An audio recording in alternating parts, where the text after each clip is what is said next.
we're coming at you down from the beach today to talk all about ocean view condos. Now, when most people think of ocean view condos, they think of buildings kind of like this, 10, 15, 20 or more stories tall with hundreds of units overlooking the ocean.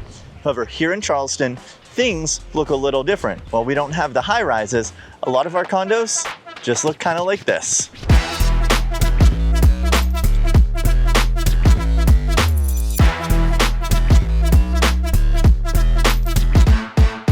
Hey there, and welcome back. If you're new here, I am Bill, your favorite YouTubing Charleston realtor.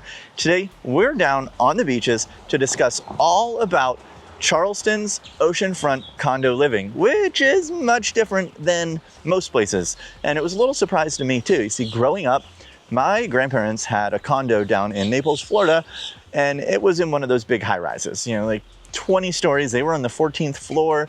And there was a row of these condos with hundreds upon hundreds of units all looking out over the ocean. Well, here in Charleston, we don't really have any high rises, so things look a little different, where our condos are only about 4 stories tall, and there really aren't that many of them. In fact, in the total Charleston area right now, there's only about 350 condos listed, which is about only 10% of our market, and of those, only 23 of them are listed to having an ocean view. And in the past year, only 45 with an ocean view have sold. So it makes them a very exclusive piece of property, especially when you compare it to up the street in Myrtle Beach, where on Zillow, when you search for ocean view condos, about 1,000 results come back. So in this video, let's discuss what they look like, where they are, and how much you can expect to pay. So the first thing I do want to discuss is the geography of our beaches, which plays into effect as to why we don't have these high rises or many condos. And that's because all of the beaches in the Charleston area are barrier islands. So there's not much infrastructure here. So you've got one lane coming in and one lane going out. So just the traffic in general would not be able to handle all of these high rises and units. And also because they're barrier islands, you just don't have the space to put these units and all of this parking as well.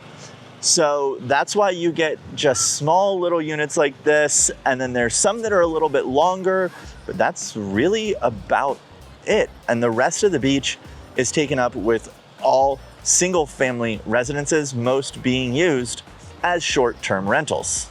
Whereas when you look at the Myrtle Beach area and North Myrtle Beach, you have about 60 miles of beach where it seems that every road ends at the beach, or at least ends at a high rise at the beach. So things there and other places are drastically different geographically. So what can you pretty much expect with some of these smaller units? Well, some of these buildings only have 6, maybe 8 units total. So you're not going to get any amenities apart from just being right on the beach. There's no pool, you just have parking and a view. Whereas some of the others that are the longer, that might have 40 to 50 units, those you're more likely to get the pools. But these, you're not really getting much except for this amazing view. And these right here, they're all pretty close in to everything on these beach islands. You're not going to see these condos further out. Everything on these condos is going to be extremely walkable, especially here on Folly Beach and our next stop, which is Isle of Palms.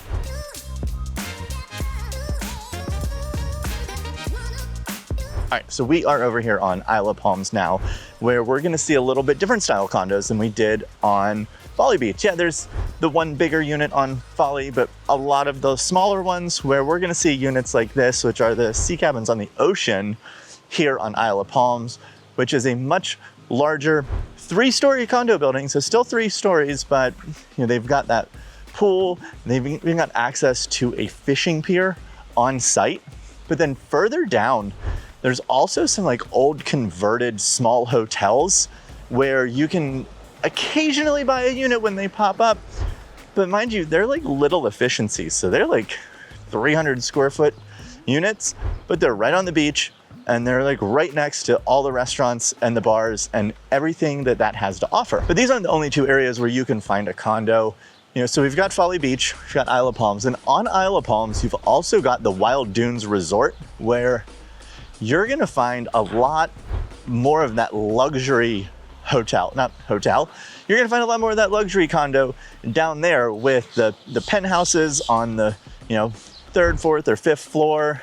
And then you've got Kiowa and Seabrook. Those are the resort gated communities. So in there, you're gonna even see more luxury down there. So now that we're talking about this, let's get into what this is going to cost you.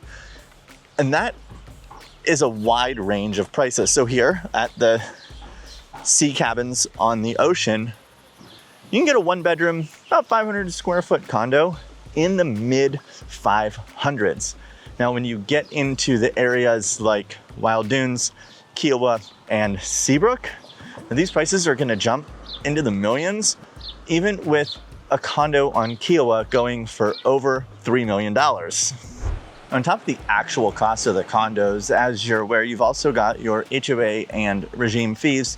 Now on these smaller ones, on the lower side, you're looking at probably about $400 per month to that HOA and regime. But then when you get on that higher end, like those $3 million condos on Kiowa Island, you're looking at not only $3,000 per year for the HOA, but a little over $7,000 per quarter to go towards that regime. Because when you're in those resort areas, you have so many more amenities that are included, which bumps those HOA and regime costs through the roof compared to these little units here on Isle of Palms. Now, I want to stick with these units here for just a second because I want to talk about short-term rentals. And the reason I want to talk with these little ones here is because most people that are going to buy these little units, they're going to buy them as an investment to rent out and use when they're not rented. So let's kind of look at these numbers and what these units look like. Now, they're all 1 bed, 1 bath. There's nothing for sale, so I can't show you inside, but I can show you some pictures. And so if you have the 1 bedroom, they've also got some bunk beds like right in the entrance, so it can sleep a family or a small group of friends. And they're about 500 square feet. And with that, you don't get laundry in the unit, but there is coin laundry within the unit, so you do have access to laundry there. Now, when it comes to what they rent out for, because that's the big thing, is it a good investment?